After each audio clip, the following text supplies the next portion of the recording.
കൊട്ടിഘോഷിപ്പിക്കപ്പെട്ട ഏറ്റവും പ്രധാനപ്പെട്ട ഒരു പരിപാടിയായിരുന്നു പാളുന്ന രീതിയിൽ തൂഫാൻ, പൊടിയുന്ന ലഹരി വിരുദ്ധ പ്രവർത്തനം.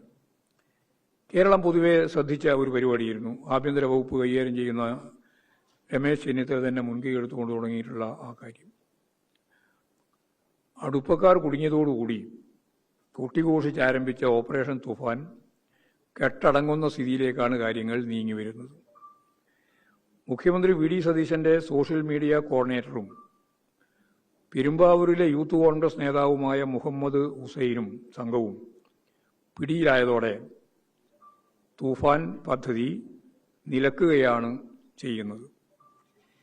കേരളത്തിലേക്ക് രാസലഹരി എത്തിച്ച് വിതരണം ചെയ്യുന്ന സംഘത്തിലെ പ്രമുഖ കണ്ണിയാണ് മുഖ്യമന്ത്രിയുടെ സോഷ്യൽ മീഡിയ കോർഡിനേറ്റർ എന്ന് പോലീസ് സ്ഥിരീകരിച്ചിട്ടുണ്ട്. അധികാരത്തിന്റെ മറവിലും സംരക്ഷണത്തിലുമാണ് ലഹരിക്കടത്ത് നടന്നത്. മുഖ്യമന്ത്രിയുടെ ഓഫീസിലേക്കും വീട്ടിലേക്കും ഏതു സമയത്തും കടന്നു പോകാൻ അവകാശമുണ്ടായിരുന്ന, അധികാരമുണ്ടായിരുന്ന ഒരാളാണ് ഇതിലേറ്റവും പ്രധാനപ്പെട്ട പ്രതി എന്നത് ഞെട്ടിക്കുന്ന കാര്യം തന്നെയാണ്. 2 3 പ്രാവശ്യമാണ് ഞാൻ കണ്ടത് എന്നൊക്കെ നേരത്തെ പറഞ്ഞതിന്റെ കളവ് നമ്മളിവിടെ കൃത്യമായിട്ട് വസ്തുതാപരമായിട്ട് തെളിവോടെ അവതരിപ്പിച്ചതാണ് അല്ലെന്ന്.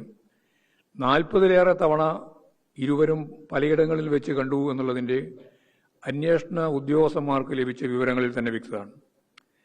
സതീശൻ പ്രതിപക്ഷ നേതാവായിരിക്കെ 1-ലേറെ തവണ നിയമസഭയിലെ ഓഫീസിൽ വെച്ചു ഹുസൈൻ കൂടിക്കാഴ്ച നടത്തിയിട്ടുണ്ട്. അപ്പോൾ പ്രതിപക്ഷ നേതാവിന്റെ പറവൂരിലെ MLA ഓഫീസിലിരുന്ന് ഹുസൈൻ സോഷ്യൽ മീഡിയ കൈകാര്യം ചെയ്യുന്നതിന്റെ ഫോട്ടോ ഇയാൾ തന്നെ ഫേസ്ബുക്കിൽ പങ്കുവച്ചിട്ടുണ്ട്. ഇയാളുമായി ഏറ്റവും കൂടുതൽ അടുത്ത് ബന്ധമുള്ള മുഖ്യമന്ത്രി പലതവണ ഇയാളുടെ വീട്ടിൽ പോയിട്ടുണ്ട്. ഹുസൈൻ അറസ്റ്റിലായതിന് ദിവസങ്ങൾക്ക് മുമ്പ്, ആ അറസ്റ്റിലാകുന്നതിന് തൊട്ട് മുമ്പ് വരെ മുഖ്യമന്ത്രിയുടെ ഓഫീസിൽ ഇദ്ദേഹം എത്തിയതായിട്ടും ശരിയായ വിവരങ്ങളുണ്ട്. കേസിൽ പ്രതികളെ കൂടുതൽ ചോദ്യം ചെയ്യാൻ പോലീസിന് ഇതുവരെ കസ്റ്റഡി അപേക്ഷ നൽകിയിട്ടില്ല. ഇത് വളരെ ഗൗരവമുള്ള ഒരു പ്രശ്നമാണ്.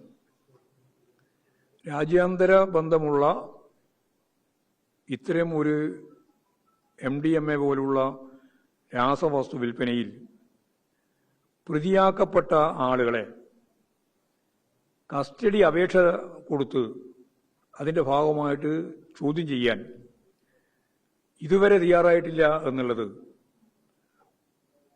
വളരെ ഗൗരവമുള്ള പ്രശ്നമായിട്ട് തന്നെയാണ് കാണേണ്ടത്. റിമാൻഡിലുള്ളയാളെ കസ്റ്റഡിയിൽ വാങ്ങി ചോദ്യം ചെയ്യാനും തെളിവെടുക്കാനും പോലീസ് തയ്യാറാവുന്നില്ല എന്നത് മുഖ്യമന്ത്രിയുമായി ബന്ധപ്പെട്ട അടുപ്പത്തെ അടിസ്ഥാനപ്പെടുത്തിയല്ലാതെ വേറെ എന്താണ് അതിന് പറയാനുള്ള മറുപടി? ഇവർ അറസ്റ്റിലായ ദിവസം ആരെല്ലാം വിളിച്ചു എന്ന പ്രാഥമിക അന്വേഷണം പോലീസ് നടത്തിയിരുന്നു.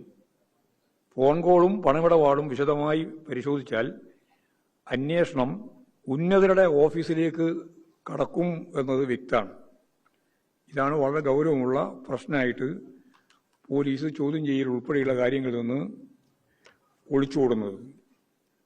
സ്വാഭാവികമായി ഫോൺ കോൾ ഡീറ്റെയിൽസ് റെക്കോർഡ് പരിശോധിച്ചാൽ കാര്യങ്ങൾ മനസ്സിലാവും. പക്ഷേ പോലീസ് അത് പൂട്ടിയിരിക്കുകയാണ്. ഫോൺ കോൾ റെക്കോർഡ് പരിശോധിക്കാൻ വിലക്കുണ്ടായിരിക്കുന്നു എന്നുള്ളതാണ് അതിന്റെ അർത്ഥം. അപ്പോൾ MDMA കടത്ത് കേസിന്റെ അന്വേഷണ ഉദ്യോഗസ്ഥനെ ഇപ്പോഴും ജില്ല തന്നെ കാസർഗോഡാണല്ലോ, കാസർഗോഡ് നിന്ന് മാറ്റിയപ്പോൾ കണ്ണൂർ ജില്ലയിലെ മട്ടന്നൂരിലേക്ക് എടുത്തിരിക്കുകയാണ്. എന്ന് പറഞ്ഞാൽ ഈ അന്വേഷണം ഒരു തരത്തിലും മുമ്പോട്ടേക്ക് പോകരുത്. സ്വന്തക്കാരെ തൊട്ടാൽ ഏത് തൂഫാനും കെട്ടടങ്ങും എന്നതാണ് UDF സർക്കാർ നൽകുന്ന സന്ദേശം.